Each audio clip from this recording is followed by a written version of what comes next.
lo que estamos viendo, la economía valenciana básicamente está pues cada vez más abajo, estamos perdiendo PIB. Otra cosa es que sea cuestionable, ¿no? La medida de la marcha de una economía, que sea el PIB bueno, que no sea bueno, que sea sesgado, que no sea sesgado, pero ese es otro debate.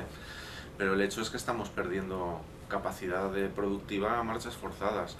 No solamente capacidad productiva en cuanto a lo que afecta a las empresas, y más allá del PIB se ven los números de cómo van palmando y cómo van cerrando subsiguientemente y constantemente cientos de miles, ¿no? Me atrevería a decir, de pequeñas y medianas empresas.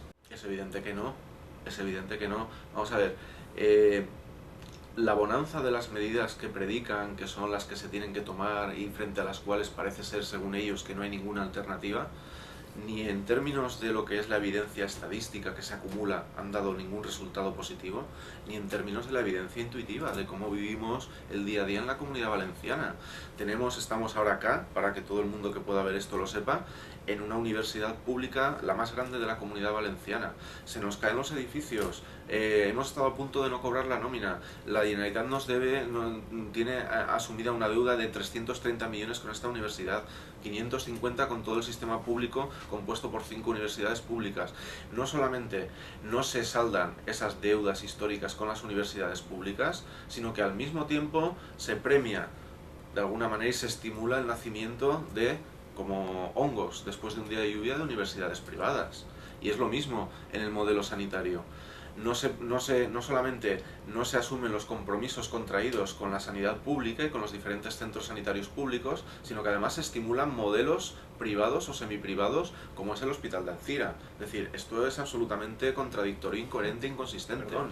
Salvo que al final la lógica oculta y que no quieren transmitir es la de hacer buen negocio con todos sus amigotes. Y el tráfico de influencias, que es lo que estamos viendo en los juzgados cada vez más. Es una justificación ideológica y falaz. Es falaz porque la deuda en sí misma no es mala, no es intrínsecamente mala. Sí es cierto que por encima de unos niveles determinados de deuda pública, pues la cosa se puede ralentizar. Hay que recortar, ¿no? La Generalitat Valenciana dice que tiene que recortar porque es que resulta que hay que contener la deuda y hay que limitar el déficit según lo que se introdujo en el artículo 135 de la Constitución, de la noche a la mañana, en connivencia y aliados Partido Popular y PSOE, a partir de los arbitrios de la Comisión Europea, del Banco Central Europeo y del FMI. Perfecto, vamos a contener el déficit. Pero, ¿por qué no hemos contenido el déficit todos estos años atrás? ¿Y dónde están los dineros que teníamos? O sea, es que podríamos hablar de la Ciudad de las Artes y las Ciencias. La Ciudad de las Artes y las Ciencias, una obra, de nuevo, faraónica para convertir la ciudad de Valencia en un auténtico ciudad de espectáculo.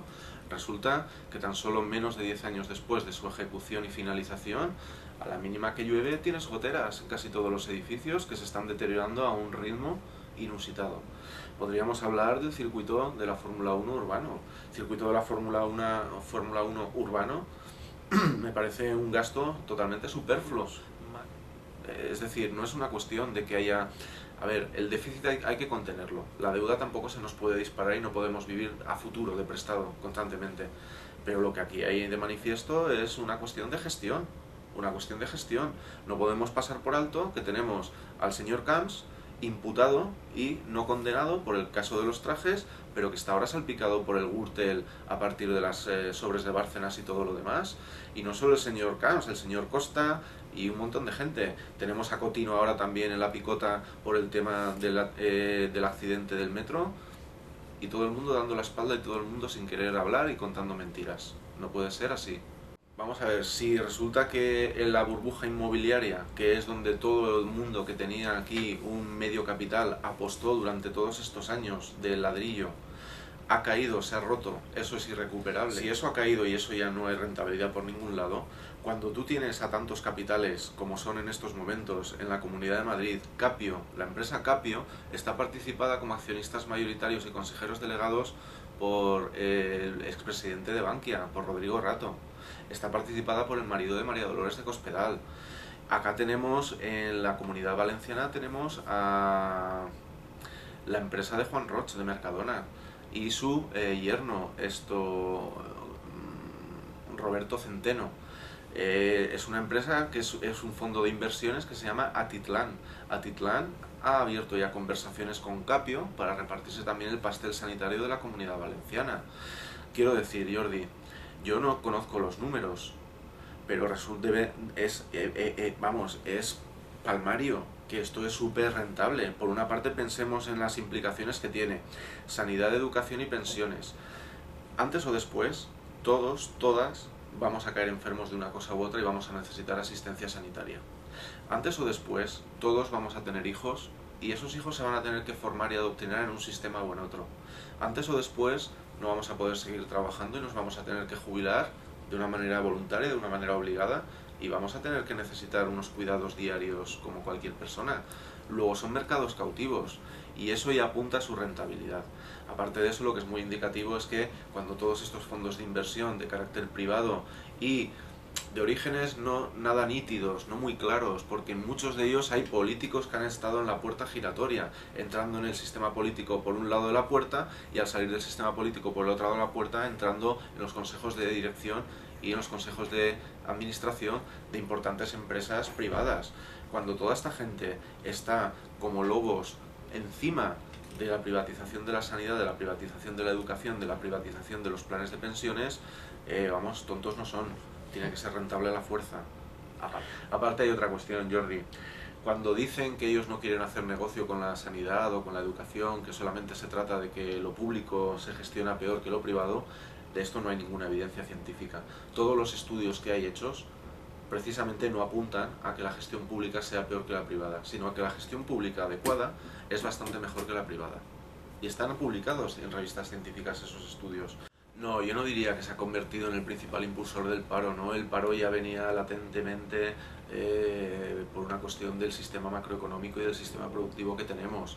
Lo que sí que está haciendo es aplicar un efecto multiplicador por la reducción del gasto en negativo sobre el paro.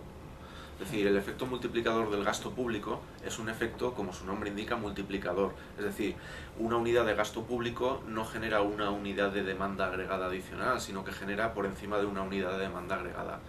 Claro, al reducir el gasto público, ese efecto multiplicador también actúa, pero en negativo. Se reduce la demanda agregada en más de una unidad por unidad que traemos de gasto público.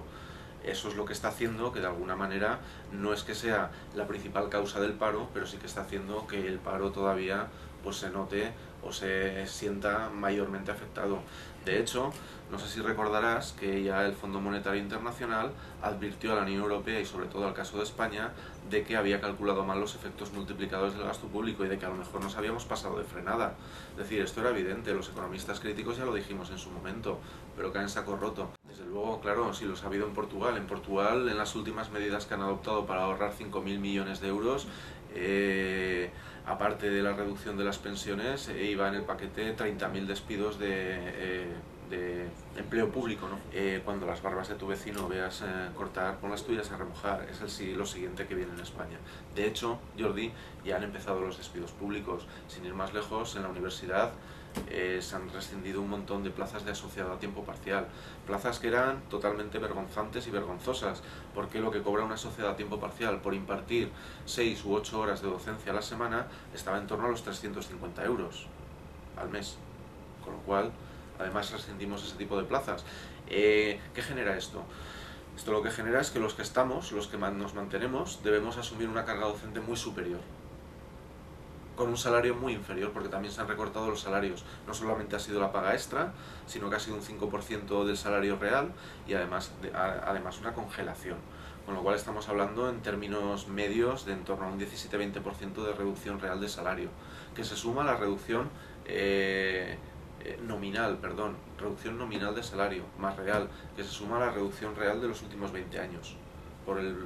No se ha ajustado al IPC nunca en toda su extensión, sobre estimadores, y siempre nos hemos quedado cortos y hemos pedido un poder adquisitivo tremendo en la universidad en los últimos 20 años. Pero tenemos también el caso de los centros públicos sanitarios de Madrid. Nos desayunábamos el fin de semana con que se había despedido, no sé si a 300 médicos en edad de jubilarse muy próxima, por encima de los 60 años, pero hasta los 67 todavía había margen, y simplemente se les ha despedido, se les ha rescindido su contrato de funcionario y se les ha obligado a una jubilación anticipada con una mera carta en su domicilio y el lunes no se presenta al servicio. Esto está ocurriendo ya.